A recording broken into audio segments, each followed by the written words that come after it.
l'aisance dans cette vie de dunya, ça c'est permis. Mais tu ne peux pas demander que Dieu lui donne le paradis. Ah, ça c'est interdit. Surtout quand quelqu'un te dit, ah, il faut prier pour le repos de mon ami ou de mon âme. Non, si quelqu'un meurt et que la personne n'était pas musulmane, c'est banni dans notre religion que tu pries pour la personne, même si ce sont tes géniteurs. De leur vivant, tu peux prier Dieu que Dieu leur donne l'argent, la richesse, la réputation. Ça, c'est les trucs de dunya. Mais, lorsque la personne ferme les yeux, Dieu dit, mais kana li nabi wala alladhina amanu an yastaghfiru lil mushrikin walau kanu uli qurba min ba'di ma tabayyana lahum annahum ashabul jahim. Ce n'est pas permis. Ou bien la personne est décédée, ah, mon père est décédé, je l'aimais trop, bon, vraiment, il faut prier pour le repos de son âme. Ou bien, bon, c'était mon collègue, il est décédé. Voilà, tusalli ala ahdin minhum mata abada. Ah, c'est Dieu qui le dit. Voilà, tusalli ala ahdin minhum mata abada. Voilà, takum ala kabri. Innahum kafaru billahi wa rasulihi wa matu wa hum fasikun. Ce n'est pas permis que le musulman prie sur le corps de quelqu'un qui n'est pas musulman. Ou même aller à sa tombe pour dire que oui, je m'en vais à sa tombe pour prier, ça ne se doit pas dans notre religion. Alors, est-ce que la Umrah qui se fait en Ramadan a la même valeur que ce qui se fait actuellement? La Umrah qui se fait pendant le Ramadan, le prophète dit c'est comme quelqu'un qui a fait le pèlerinage avec lui-même. C'est ce qui est la différence. Avoir le pèlerinage avec le prophète n'est pas comme les autres pèlerinages. Donc ça donne de la valeur à la Umrah du Ramadan. Voilà. C'était les deux questions. Oui. D'accord. On prend la dernière. Oui. Imam, merci beaucoup. Pour nous qui avons les parents qui sont très âgés, moi par exemple j'ai déjà fait le Hajj une fois. Est-ce que au cours de cette deuxième édition, je peux faire le Hajj pour ma mère? Et si oui, quelles sont les conditions? Celui qui va au pèlerinage et qui lui-même a déjà effectué son pèlerinage obligatoire peut faire le pèlerinage pour une autre personne. Que ce soit ton père, que ce soit ta mère, que ce soit en tout cas une personne qui t'est chère. Donc, une fois que toi tu as déjà fait, alors tu peux faire pour la personne. Ça, c'est faisable. Ou bien, toi-même, tu n'as pas encore fait le pèlerinage, mais au cours de ton voyage, ton père est décédé, tu peux trouver quelqu'un qui a déjà fait le pèlerinage. Alors, vous vous entendez sur le montant, tu lui donnes l'argent. Alors, lui, il fait le pèlerinage, il va formuler l'intention de faire le pèlerinage au nom de ton père ou de ta mère.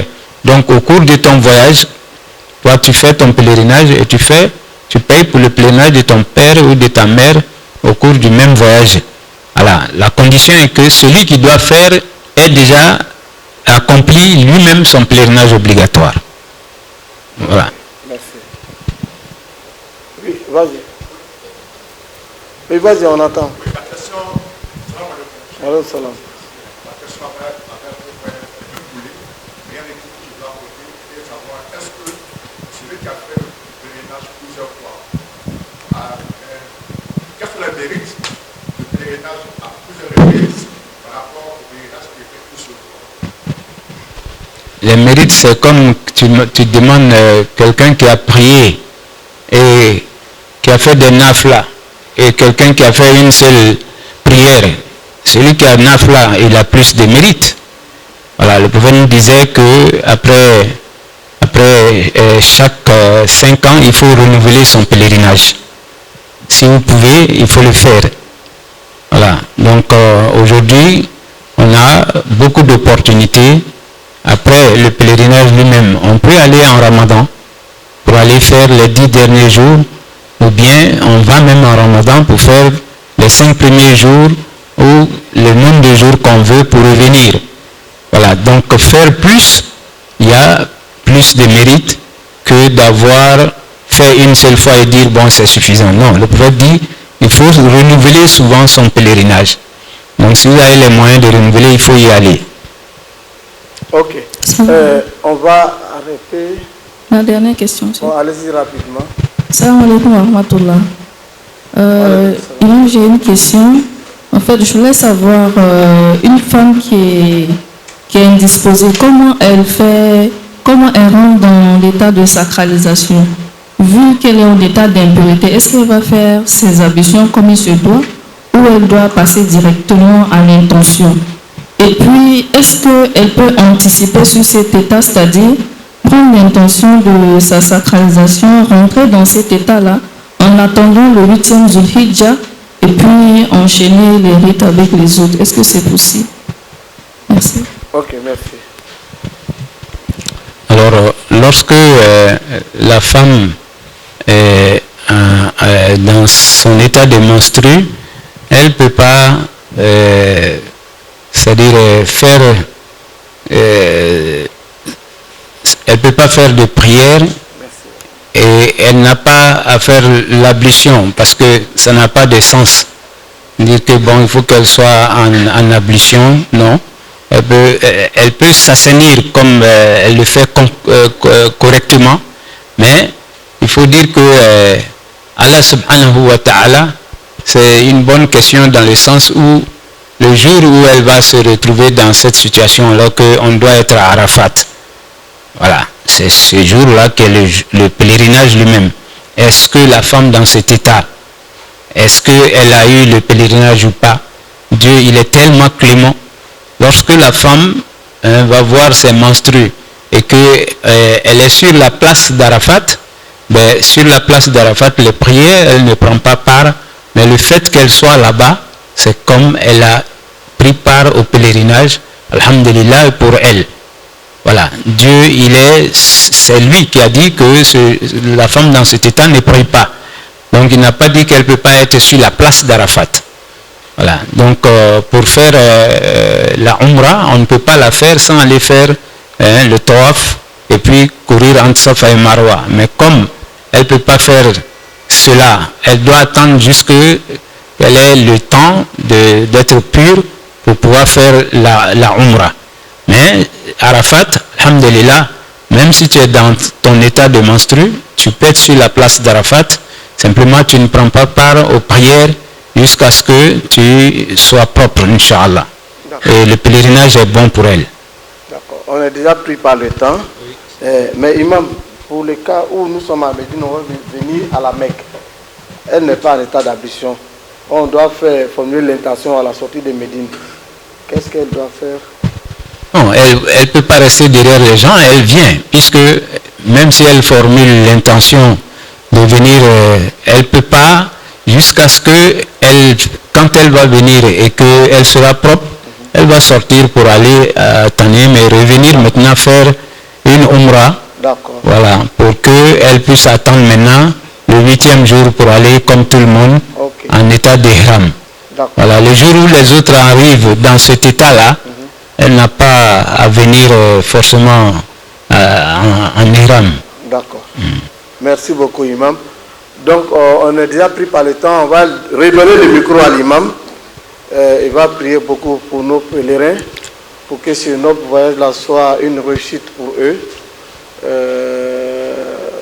Vous êtes là par l'amour. Pour l'amour, vous êtes venus ici.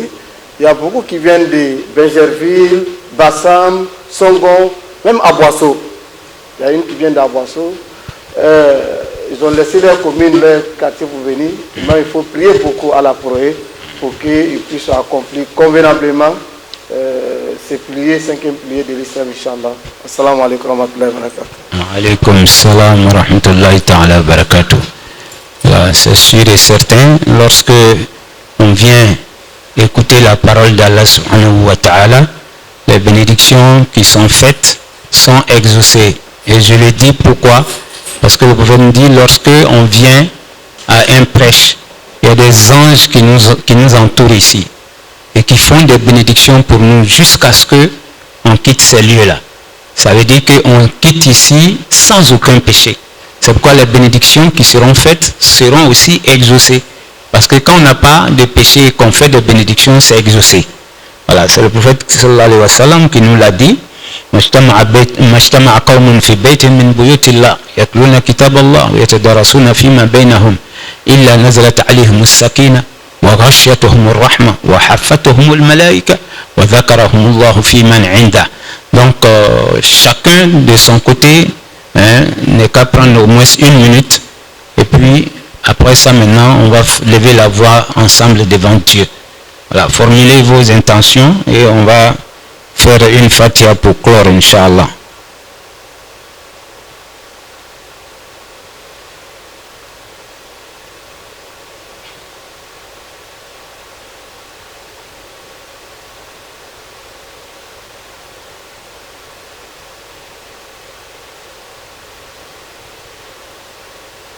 ربنا زدنا ولا تنقصنا واكرمنا ولا تهنا واتينا ولا تحرمنا واثرنا ولا تؤثر علينا وارض عنا وارضنا. سبحانك اللهم وبحمدك نشهد أن لا إله إلا أنت نستغفرك ونتوب إليك. سبحان ربك رب العزة عما يصفون وسلام على المرسلين والحمد لله رب العالمين. بسر الفاتحة. بسم الله الرحمن الرحيم. الحمد لله رب العالمين الرحمن الرحيم ملك يوم الدين إياك نعبد وإياك نستعين اهدنا الصراط المستقيم صراط الذين أنعمت عليهم غير المغضوب عليهم ولا الضالين آمين.